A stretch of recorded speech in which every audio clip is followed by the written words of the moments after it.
E aí, você talvez tenha tido ou não uma experiência de tentar se comunicar com surdos, não sabia Libras, o surdo não faz leitura labial, porque não é todo surdo que faz leitura labial, tá? Cuidado com isso. Tentar falar com a boca aberta, assim, não adianta. Se o surdo não faz leitura labial, não adianta esticar, assim, é pior, né? Inclusive, para o surdo que faz leitura labial, você fala normalmente. Você não vai falar rápido assim, igual a matraca, mas também não vai falar assim, devagar, porque você vai atrapalhar também. Ele faz uma leitura de uma fala normal, tá bom? Então, cuidado com isso. E aí você descobre que esse surdo não faz leitura labial e tenta se comunicar, e não consegue comunicação, não conseguir comunicação, né? Não tem comunicação, falta de comunicação, tem essa barreira. E aí você vê que o surdo escreve diferente. Ai, meu Deus, e agora? Faz o quê? Regra básica, simples. Na Libras, em geral, tá, gente? De maneira geral, tem regras ali específicas, mas em geral, eu falo, em geral, verbo no final. Por quê? Em geral, verbo no final. O surdo é visual. Ele pensa, a lógica da comunicação do surdo é visual. E aí, eu ia dar um exemplo, mas não vai ficar legal aqui, que é com o copo. Então, por exemplo, quero água, né? Me traz um copo de água. Coloca um copo de água aqui na mesa, me traz um copo de água. E aí você pensa, no português tem essa estrutura, por quê? A gente tem conectivos,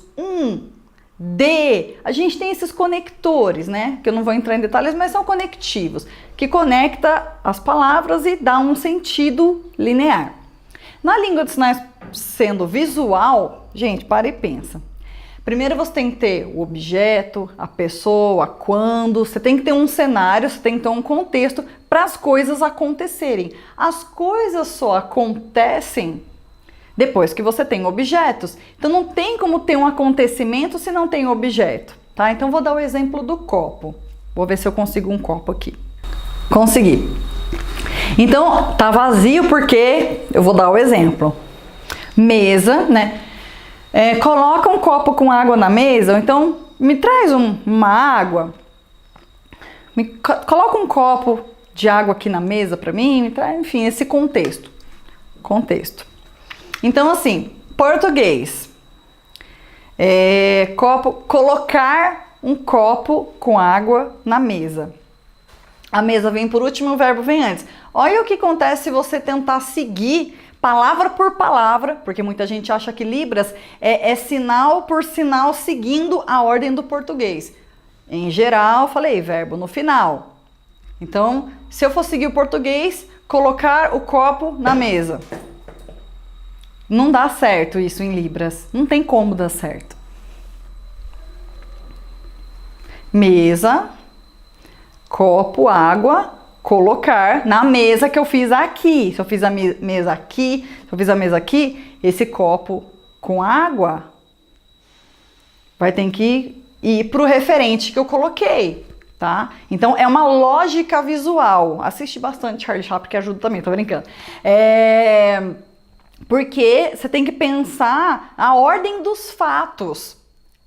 Isso já ajuda bastante. E aí você parar para pensar o que é verbo, ação, no final. Então você tem a pessoa, você tem o objeto e depois o verbo, que é a ação, acontece por último, tá? Então você tem os objetos, depois a ação. Então resumindo, né? Copo com água, mesa. Então em Libras, a ação, o verbo colocar na mesa vai vir por último, é a ordem dos fatos, senão vai ficar isso aqui, copo. Colocar, copo com água e a mesa. Então o copo foi antes. Então é uma lógica visual que a língua de sinais tem.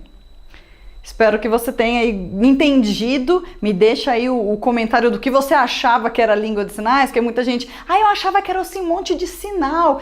Não é, gente, Libras não é assim uma sequência de sinal que você faz seguindo palavra por palavra. Não é literal palavra por palavra, não é assim que funciona a Libras. Ela tem uma estrutura própria.